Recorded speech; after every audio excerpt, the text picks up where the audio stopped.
आता आहेत कित्येक नेते आहेत, परंतु वाईट वाटतं म्हणजे त्यावेळेला माझा बाबासाहेब फक्त एकटेच होते आणि त्यांनी अख्खा हा देश हलवलेला आहे.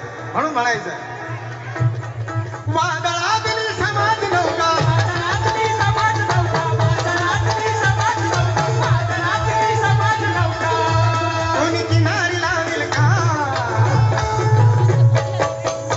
माझ्या भीमरायावाणी, माझ्या भीमरायावाणी, माझ्या भीमरायावाणी, सांगा पुढारी होईल का.